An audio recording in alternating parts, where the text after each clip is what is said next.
Hello, everyone, and welcome to Pearls On, Gloves Off. I am your host, Mary O'Carroll, Chief Operating Officer at Goodwin. Today, I'm joined by Kathy Dockery. She's been a leadership coach for over 20 years and is hired by large, complex organizations to accelerate the success of high achievers who are being groomed for or transitioning into CEO and management team positions.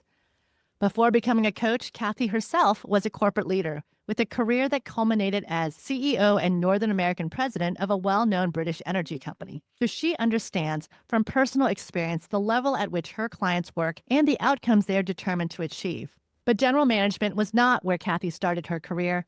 Instead, she started out in, you guessed it, the law. Yes, she's one of us. She was originally a litigator in two large New York area firms and started corporate life in general counsel positions before transitioning into these operational roles. While Kathy partners with her current clients on the full range of issues that comprise leadership at the top, she is particularly sought after when a leader's success is dependent on effectively influencing, moving ideas forward, developing powerful leadership and board presence, and or gracefully navigating complex interpersonal dynamics, otherwise known as politics. Kathy also helps her clients learn how to tell their career stories in ways that make the value of their contributions memorable and compelling. We all know that's what all GCs and legal departments are struggling with today. How do we demonstrate the value of our function? I loved our conversation today. If you are interested in helpful tips on how to better influence, persuade, have presence, tell a story, demonstrate value, or how to get identified as being a high potential leader in your organization, these are lessons that we can all learn from today and things that you can make happen for your career. I hope you enjoy. From AI to M&A, change is accelerating. Stay ahead of the curve with Exhibit A. Charts and graphics on the latest legal and market trends that are impacting your business. Visit goodwinlaw.com/Exhibit A to check out our data-driven insights. Hello, Kathy. Thrilled to have you on the podcast today. Welcome. I am so happy to be here, Mary. I already know we're going to learn so much from you. And what you coach on is exactly what our listeners in our legal space are focused on today. And the fact that you have a career as a litigator, a past career as a litigator in general counsel, I should say, really allows you to understand the struggles that we're all facing here. So excited to get into this. When we first chatted or met, you mentioned that you do developmental coaching versus behavioral coaching. So what is the difference? I'm not sure I understand the difference there. That's a great question. And yeah, it's something that has to be explained a lot to people. You know, in the old days, behavioral coaching was a lot about people who were adding value, but they needed to have improve certain behaviors, had to learn how to be a better manager of people, or they had to learn how to collaborate well with peers, things like that. And companies would invest in that for that reason, just to sort of improve the behavioral set of the manager. And that's still a very valid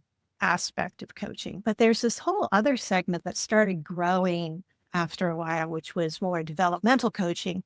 And that's more aligned with the way a coach would be, say, in the sporting world.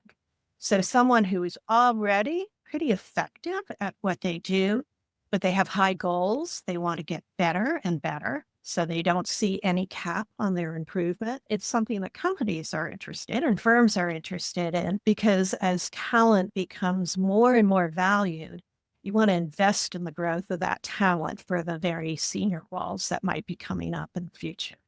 Got it. Okay. And I'm a huge proponent for coaching, executive coaching. Although I always say the first time when I was back at Google and I got tapped by my manager and they said, we've selected you and you're going to get a coach. And I said, oh no, what do I need to work on? What have I done wrong? You know, I sort of saw it as like something to improve, but it was supposed to be a positive thing. And now that I've worked with several coaches in my career, I mean, it's so valuable, so helpful, every conversation.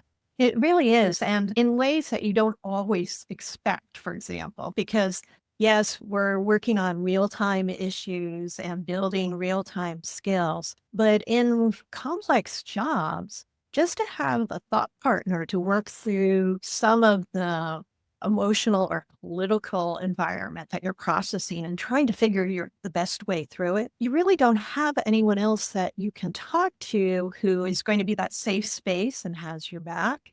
Yeah. You can get really good feedback from some of your peers or colleagues, but at the same time, you really can't be venting or revealing yourself as much as you would like. And it can be difficult. Those are really challenging areas.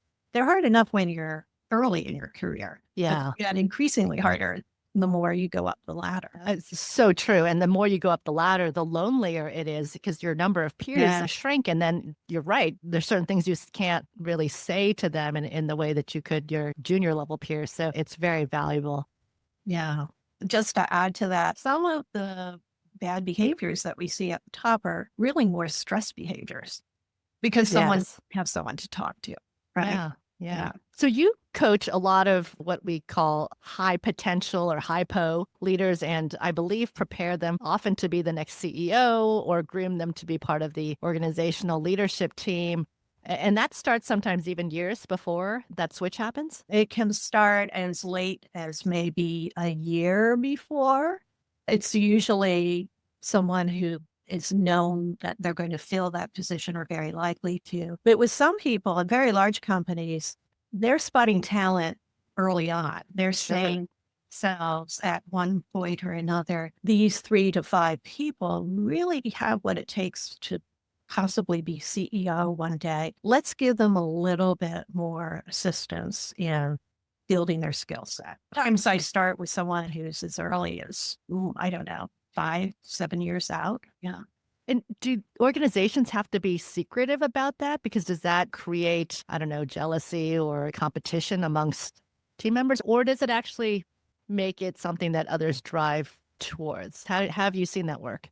That's a great question. They're kind of all over the place on that. They usually don't say, even to the person you might be working with, that you are possibly in the running for I the see. position if they are far out. But you deduce that if they're going to make that investment in you. But coaches are being used so much by so many people nowadays that people don't necessarily think to themselves, aha, we know that person is going to be CEO in 3 years. Yeah. And then some people don't want to work with coaches, which is still interesting in this day and age. It's not very common anymore, but when the Yeah. coach approaches them and offers a coach, they say, no, thanks, I'm fine. And that's perfectly legitimate. But it's a little bit, you're not playing it safe because you're doing it on your own and Yeah. you're not getting that feedback and that constant awareness of how you are developing. That could be really helpful. That's one of the reasons I want to showcase more coaches on this podcast, because I was one of those people who didn't recognize the value of it, or like, how would I work with this person? What do I tell them? And how does it differ than having a mentorship program where you have someone within the organization mentoring you? Yeah, that's a good question. And it may not differ. And in some cases it does. It depends on the situational awareness of coach, I think, to some extent. So you have some coaches who are fabulous coaches, really great at being that mirror to you and feeding back to you how you need to develop. But they might not know the organization that well. That might not have been their skill set before they became a coach, for example. Yeah. And so they won't be able to help you necessarily with the politics or the culture of the company as much.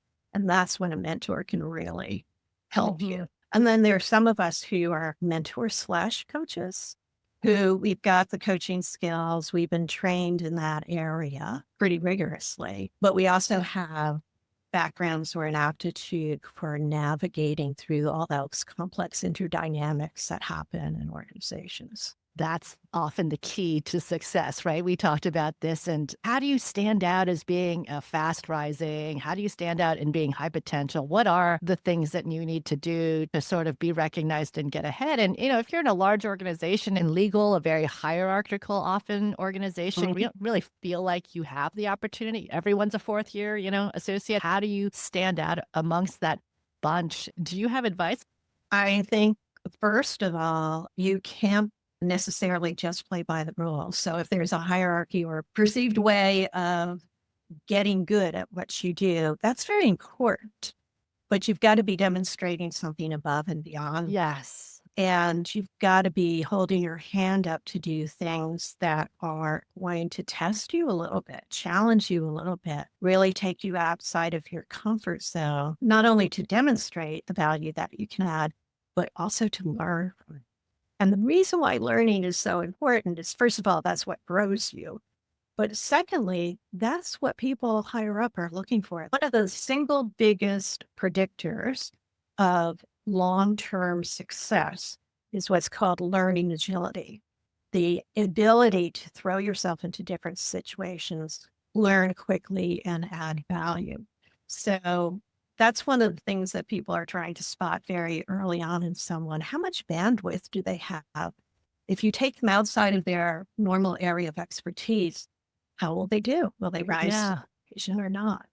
Yeah. So that's so interesting. And I love what you said earlier because I've grown up in my career as a first-time manager and then big teams, but so often there are the folks who, say, I want to be promoted. I'm ready to be promoted. I see the job description. I do everything that's asked for me. I do it on time. I do as I'm told. Why am I not getting promoted? I think you highlighted it. It's going above and beyond that. I mean, the job description is the expectation. And so if you're doing all that, aren't you meeting Well put. expectations? Yeah. Really, the job description is merely the lowest standard to meet when it comes to aspiring to larger roles and particularly leadership roles. That's the price of entry, doing your job. Yeah, What else do you have that proves that you're worthy of those larger roles? that's right. And of course, there's a big difference between those who can excel in their role as an individual contributor and do the job really well versus, as you say, being a leader or being a manager. And those are navigating the organization is a skill set that, is not in the job description necessarily and is harder to define, but probably more critically important as you rise up the ranks. Yes, the more complex the organization, especially too. Yeah. Because, the bigger it is, the broader it is, you're going to have to be able to reach out to a wide variety of people over the course of your career and have them perceive you as someone who adds value.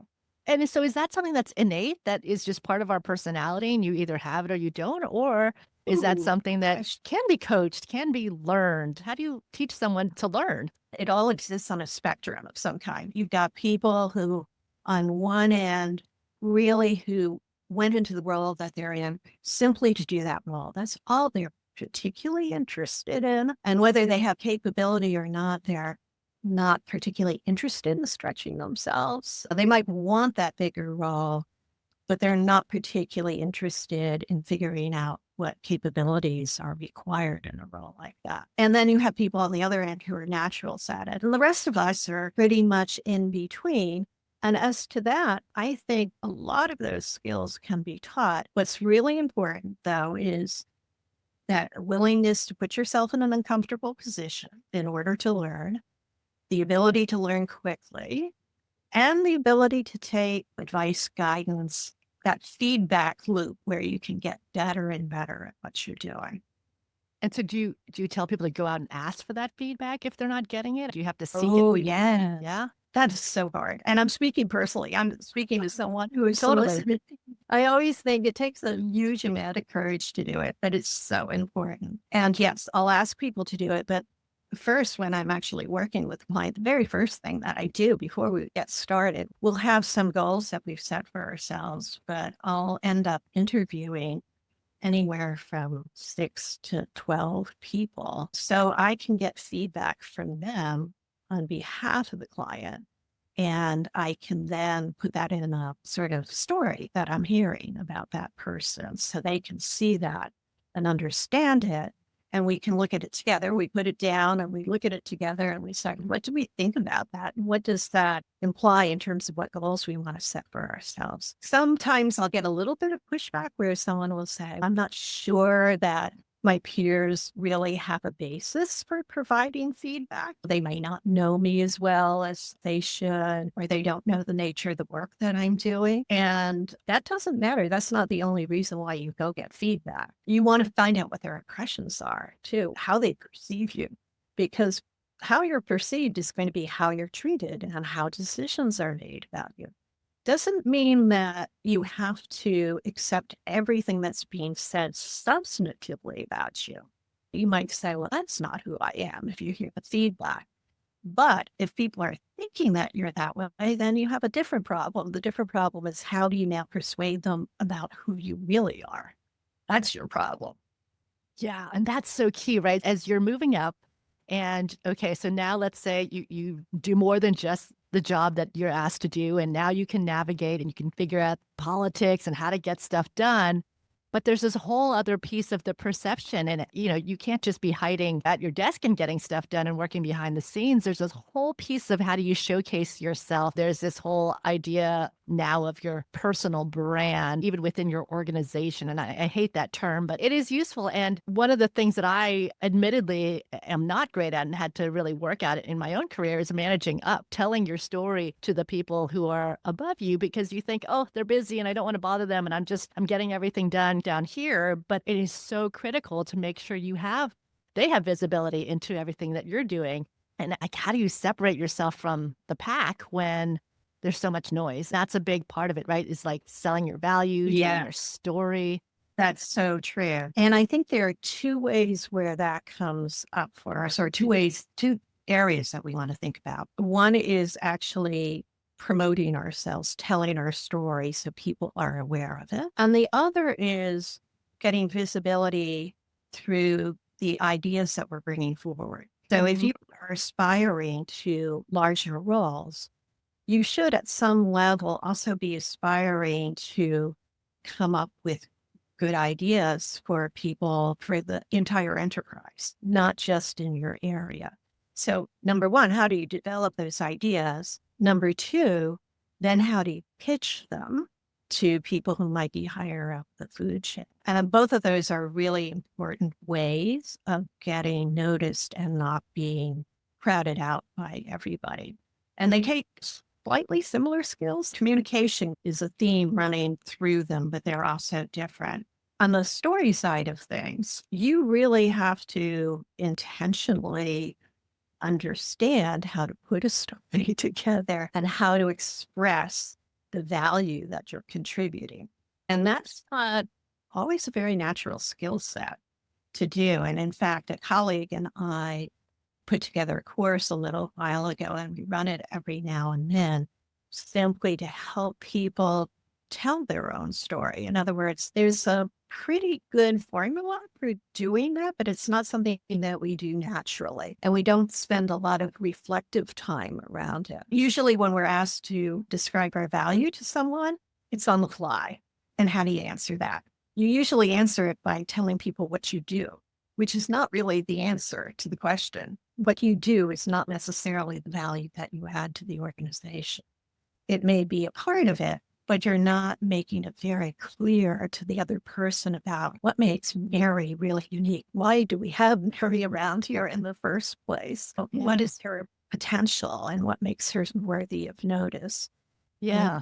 And so you have to do some reflection around that normally. And we're asked the question and we're not ready for it often when we're asked the question. And then we have to learn how to tell a story in the first place. The story is something that leads other people in, makes them lean in and find you so interesting. Instead of a list of the things that we do, like a job description or a resume, what we want to hear is, what are some of the themes of what makes you tick during your career? What are the things that you're really good at? And perhaps even the things that you're not. What are the things that excite you and make you interested in working on them? It's those sort of things. And so you've got to learn how to put all those pieces together, do it simply and clearly. These are things we don't normally take the time to do. I don't know about you, but I was always, in my career, I was running from one thing to the next. Yeah. Seldom thinking about my story. And every general counsel, every in-house legal team I talk to, the biggest question they ask and struggle with is, how do you demonstrate the value of your function, your team, your department? And that is the story that you're talking about. And I think what you're saying is also what I've been saying. It's not always about listing out the effort and the metrics and the volume of work that is being done. It's the impact. And when you ask what the impact is, you get the blank stares of, what do you mean? I do my job. And so I bet a lot of people don't even know what the answer is, what truly is the value that they bring. The way I would put it is that it's usually buried inside you. You know it, but you've never actually verbalized it. And that's where you might be struggling at and you need some help to bring it out. There's a quick little thing that I give people sometimes, and it's not sufficient in and of itself, but it's certainly helpful. And I call it the value formula. And the value formula is, let's see, how does it go? I help the company or the organization achieve X so that the organization can better achieve Y, and I do it this way. The first part, X, is I help the company achieve, and that might be, say, what the legal department does. The legal department, if you're the general counsel, I help the company manage risk and look for legal opportunities that promote strategy. You might go through a list of things like that so that the company can better be more competitive within the marketplace and maintain its reputation. That's the second part. And I do it by doing A, B, and C. And that's a really quick way of describing value. It's pretty plain vanilla, but it actually goes way beyond what most people do when they say what their value is. They usually say, this is what I do. And they leave it to the other person to guess, well, what value is that to the firm or to the company? And how do you find the opportunity to tell that story? Because none of us like to brag or talk about ourselves, and it's not a natural conversation to say to your boss or manager, let me sit down this week and tell you the value that I bring to this organization. How do we use that storytelling environment to showcase ourselves into that high potential bucket that I'm sure everybody wants to be in? Yeah. I think you have to really think of it from a relational point of view versus selling point of view. Okay. And every good salesperson knows that instinctively, you know, when you're being sold, and no one likes being sold. But by sharing a little bit about who you are and what interests you and why it interests you and why you like being able to provide value in that way through normal conversations, it gets a point across. And then you can also flip it and ask the other person too to explain themselves. What is about this job or role do you really like? What do you think is the biggest impact that you make? People love being asked questions about themselves. The interesting thing is it's actually a form of influencing them, because if you did a brain scan and while you were asking someone questions about themselves and their career, the part that indicates pleasure or receiving a gift lights up.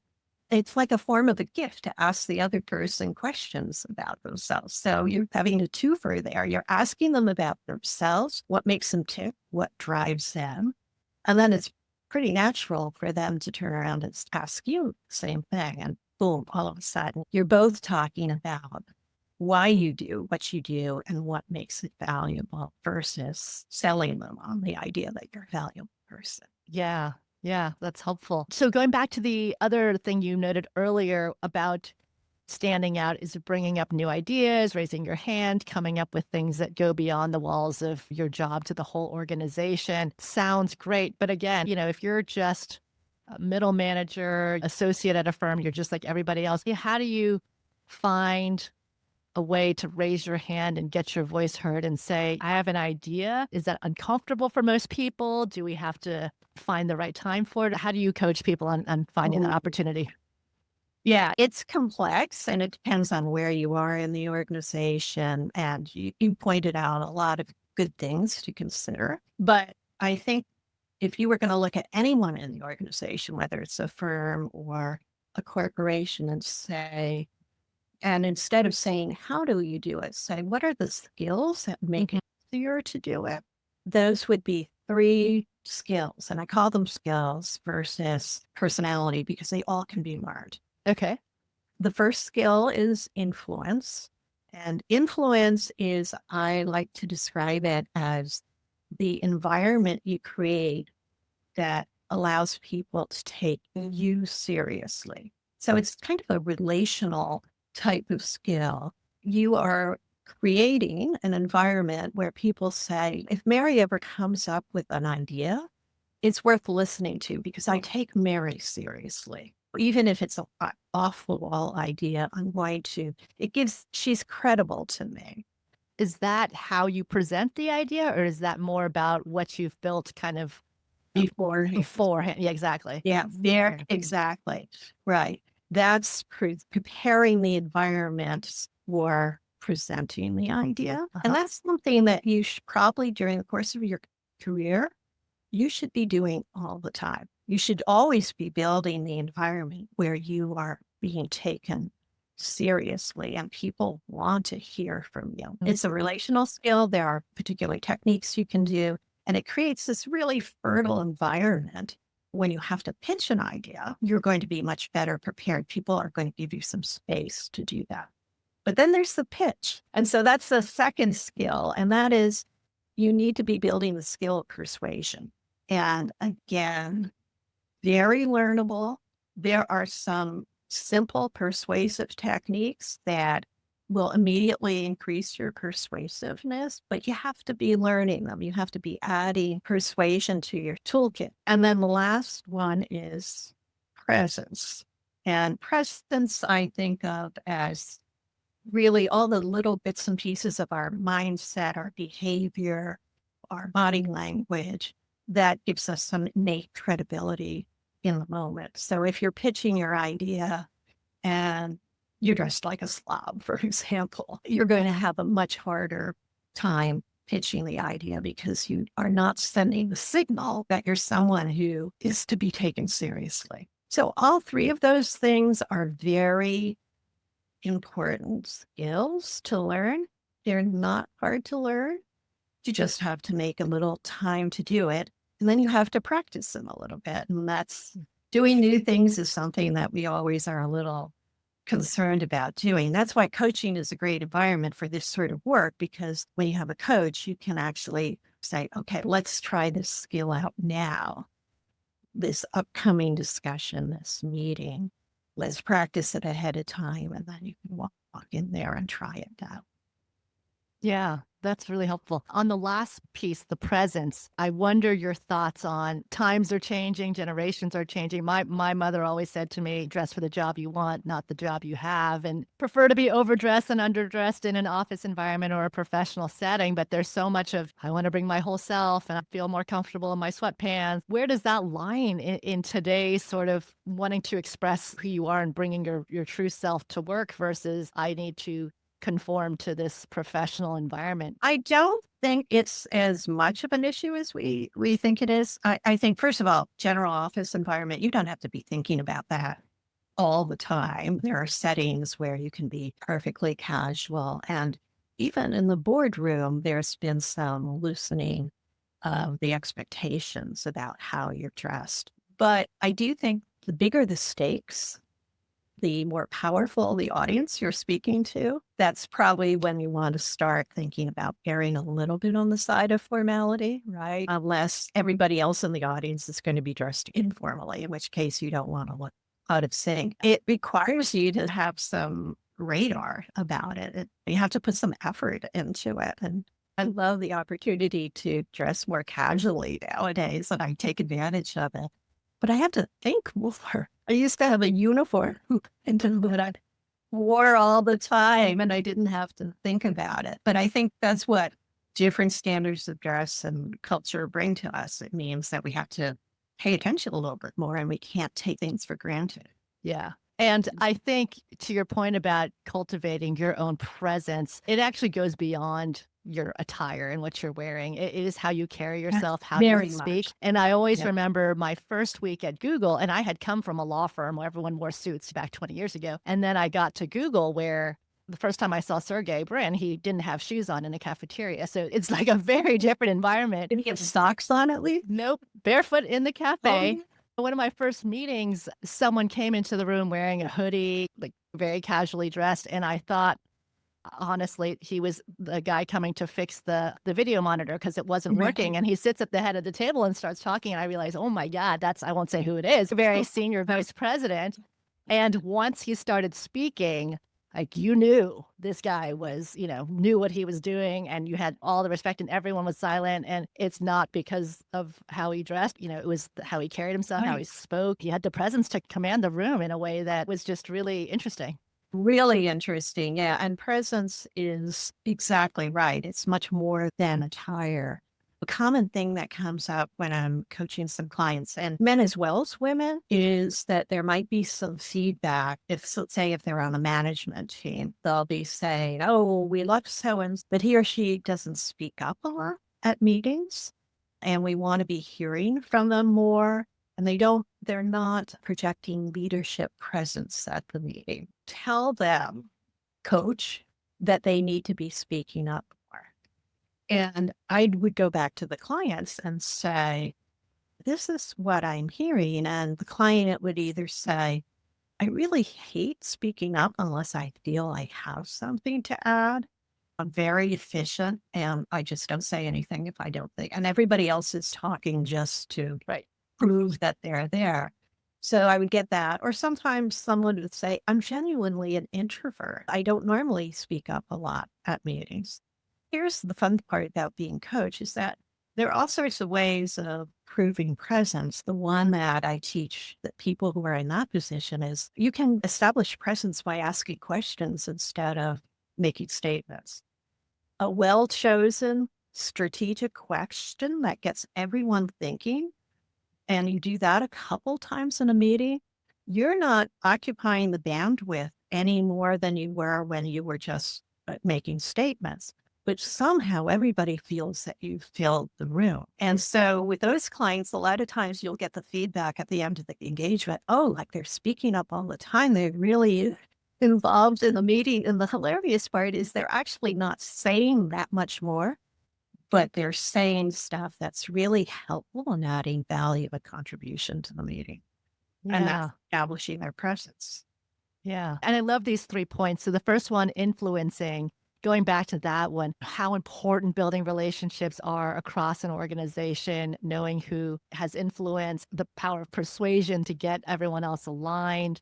How do you sort of build those relationships in an intentional ways? How do you encourage folks? Is it asking people to coffee? Is it asking questions? How do you encourage that? I think in the old days, people thought that you had to put together some big networking plan and have regular meetings. And quite a few people would sort of, and I'm an introvert by nature too. So especially from the introvert clients that I'd have it, they'd be going like, oh my gosh, on top of everything else I do, I like people, but that's a lot of interacting. I think play to your strengths. If you're an extrovert, that's a wonderful thing to be doing. But for introverts, a lot of times it's being a little wise about who are you developing a relationship with. And it's asking what I sometimes call our powerful questions of the person. So not just talking for the sake of talking, but asking these deeper questions that introverts are really good at. They're really good at asking you, what makes you tick? What do you like best about your job? What do you not like? Is there any way I can be helping you with this? All these sort of questions you could spend a couple minutes on, and it could be so impactful. It could make a real difference. I tell the story.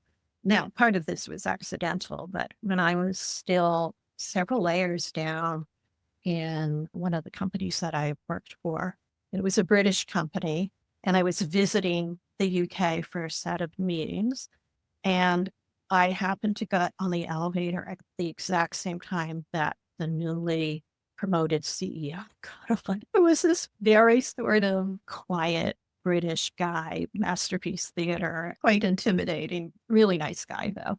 I had never met him before in my life. And I'm standing there and I'm going, what do I do? Do I not say anything? I don't want to interrupt him. I'm thinking all the things that I'm thinking. And I thought, at least I have to congratulate him. So I congratulated him on the position. And I said, what has surprised you the most about getting the position? Because he was internal and that he was going to get it. But I thought there's going to be a surprise in there somewhere. And his face lit up and he said, you're the first person who's ever asked me that question. He said, and there has been a surprise or two. And then we got off on the same floor. He was walking to his office and he said, come along. And he's telling me the answer to this I just met him. I walk in, I walk past his admin who's looking at me like, who's this person? And he ends up telling the story. And then we swap a few stories about the things that have surprised him about. I got in his radar screen. I had no intention of doing that. That was spur of the moment. But I learned from that and subsequently used it, and then have taught my clients the power of a really interested and unexpected question when you're developing relationships with people. And as a matter of fact, I do attribute that to my next couple of promotions. I was on the radar screen for that. It didn't get me the promotion, my work got me promotions, but it meant that I was seen in a way that I might not have otherwise been seen. Yeah. All these stories, all these things you're telling all of us, the word that comes to mind, and I use this word a lot, is intent and intention. You can't just take a back seat to your own career and hope that everything works out and that you'll get rewarded. You hope that everything in the world is fair and you'll get noticed because you've got your head down and you're working really hard and putting in a lot of effort and maybe even making a lot of impact and delivering a lot of value. But you have to be intentional about showcasing that work and building those relationships and positioning yourself to be considered, to be promoted, high potential, considered for other roles. You need to be top of mind when that role opens up and someone goes, oh gosh, should we look internally or externally? And if you're not positioning yourself, person who had this interesting perspective who I talked to the other day. Yeah, that person had some good ideas. Exactly. And so I would flip it a little bit too. I think intent is really important, but I think sometimes people have intent for the wrong reason. It's kind of manipulative. Even if they don't have that intent, a lot of people shy away from talking. One of the reasons why I almost didn't talk to the CEO that time was that I thought, oh, is he going to think that I'm just toadying up to yes. Because I too was suffering a little bit from that. I don't want to be Ms. Eager Beaver and sell myself to it. And I think a lot of people then don't speak up and don't showcase themselves because they're afraid of looking too salesy. And so to them, I say, let's flip this a little bit. What if you were actually doing everybody a favor by doing it? In other words, you think, oh, I don't want to seem like I'm self-interested and selfish. But think about what it looks like at the top of an organization. You have the exact question yourself, which is, how do I, when I'm looking at all these people, how do I tell who has real value and who doesn't? And because people are never talking to me, or they're talking to me in stereotypical ways about the weather or something like that, they're very concerned themselves about where is the talent. And what if we all looked at it as we are talking to the people above us, that they're just people to some extent like we are. We're doing them the favor of letting them know who we are, for better or worse. Maybe they won't like us, but at least we're letting them know who we are. Yeah. So I'm 5 months in to this new role here at Goodwin. I'm the COO. I travel around all the offices, and it's impossible to meet everyone. It's just such a large organization. Yeah. But I love when people stop by and say, oh, I heard you were visiting X office today. I wanted to pop by and introduce myself. I am so grateful, when they do Aren't that. you? Yeah. And oftentimes they will either ask a question, like you said, or they'll say, I'm glad you're here because I wanted to share something with you. I've been thinking of this organization or the way this currently works, or I came from a different company and we did things differently there. And if it's okay, I'd love to share my thoughts with you. And I'm like, sit, I want to hear all this. So I welcome that. And to your point, the way it's received is like, it's not, people always say, oh, I'm so sorry to bother you. I'm sure you're very busy. And I'm like, no, I'm not. This is exactly what I want to be spending my time with, is connecting with people and hearing the ideas that I'm not aware of and hearing what you're thinking. So to me, it's a gift. And yeah, I just hope other people see it that way. It is a gift. Yeah. I think it changes your whole attitude when you think about it that way as the person who's operating it, you realize. And nothing ventured, nothing gained, but I think almost everybody welcomes it at some level, and suggested to clients that they do that with people higher up the food chain that maybe don't like them as much. Because even people who don't like us as much as some of the other people, when we reach out to them in that way, they too experience it as a gift, and it starts building more of a bridge. Yeah, absolutely. Absolutely. And then the second one, persuasion. What do we Yeah. need to know about persuasion more? Like, Ooh, yeah. how can that be taught? Actually, I think of the three of them, it's one of the easiest and it's one of the most fun because there are so many cool little persuasive tips that are not hard to do. And the impact can be amazing. Oh, There's tell us. one, we can't get into the details of it today, but it is so simple. And I say, if I only taught one thing in the world, this is the thing that I would talk. You can change, let's say you're making a presentation. You can actually change the persuasive power of the presentation by putting it in a different order. That's all. The content remains the same. Okay. Actually putting it in a different order. This is out of some research that's come out of linguistics. But typically in a presentation, let's say we're pitching an idea or an initiative. This is the standard way that we all approach it. We say, here's the problem or the issue. Here's what we should do about it. And if we do this thing about it, here are the results, good results that we're going to get.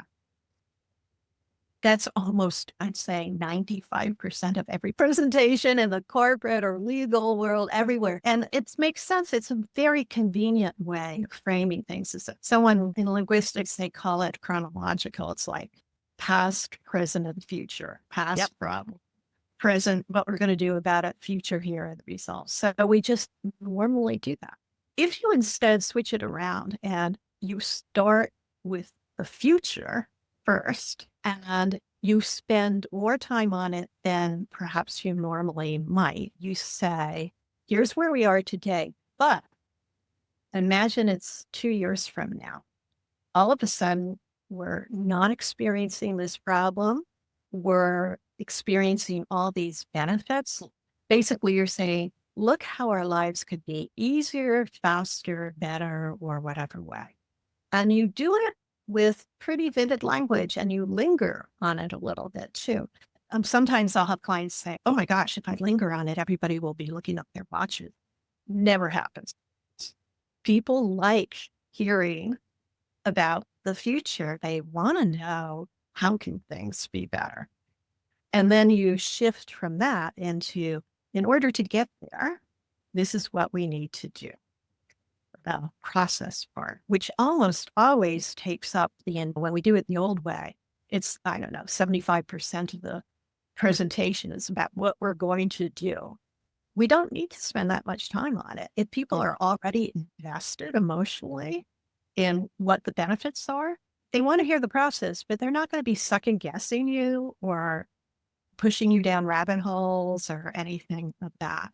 And then you sort of wrap it up and do that, do the ending of it, and it will increase. Anyone who does this, by the way, there are a lot of little sophisticated nuances to it that I won't tell, that I don't have time to tell now, but I'd love to talk about this. But even if you did this clumsily for the first time, you probably would have increased your win rate somewhat. When I teach people persuasion, I say, how much easier would your life be if you were 25 to 50% more persuasive than you are now? And they go, oh my God, that would be amazing. And it's perfectly achievable. Perfectly achievable. Yeah. So it's one of the most thrilling things that I do to see that happen. I had a client once who was in the running for the CEO position, and we had just started working. It was the very first meeting. And I learned that he had a meeting next week to 200 of the top people of the company. Really important meeting. It was like preview to see how he would be behaving as CEO. And I said, can I help you with the presentation? He said, oh no, it's already done. It's already been approved by the board. Can't do anything about it. And I said, can we maybe just change the order? And we did. And I actually went to the presentation to see how he did. And I'm thinking, oh my gosh, I'm not sure how this is going to go. Afterwards, the current CEO walked up to me and he said, I don't know how you did it, but that's the most inspirational I've ever heard you be.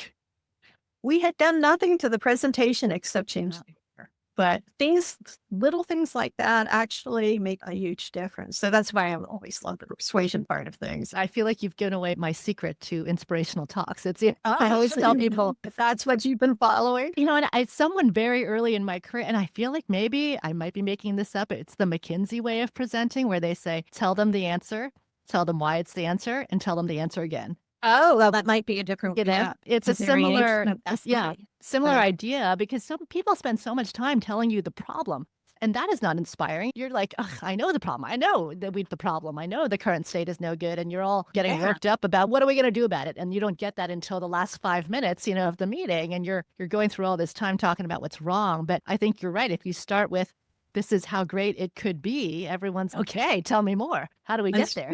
That's right. But it gets even worse, because think about who you're presenting to. You are presenting to a room of people who are critical thinkers. They're in these roles because it's been their job, and they do it for fun to poke holes in ideas. That is what they're trained on, is to find what could go wrong, right? When you start telling them what the problem is, guess what they're doing in their mind? They might actually be thinking it, but in their mind, they're going, is that the problem, or is it another problem? I don't know. If I would just make it that way, blah, blah, blah. And then you get to what you should do about it. Then they really go down there thinking, why don't we do it this way or that way or this way? So even if they don't say a word during that time, what's happening? They're completely distracted. They're not actually listening to you. Yeah. And so you're losing them. And when you start with the benefits at the beginning of what the future could look like, they lose that incentive to start criticizing. They say, no, I want that. If you get it right, everyone's going, that's the future I want. Yeah. They all are nodding their heads. Yeah. That's been probably a great tool in your toolbox. I think sometimes you learn things the hard way. We do. That's called getting out of our comfort zone. This has been great. I feel like we haven't even touched on so many of the things that we could all learn from you. And I knew this was going to be a wonderful personal coaching session. So, Kathy, this has been great. Thank you for your time. What you've shared with us is so important, and such real, tangible lessons that hopefully everyone can take into their day jobs. Thank you so much, Mary. This has been enormously fun for me. And how can people find you if they want to find you? They can find me on LinkedIn. That's Kathy Dockery. And also the name of my firm is Significa Group. And you can find that at significagroup.com. Excellent. Kathy, thank you so much. And I hope everyone got as much out of this as I did. Great. Take care, Mary. Talk to you soon.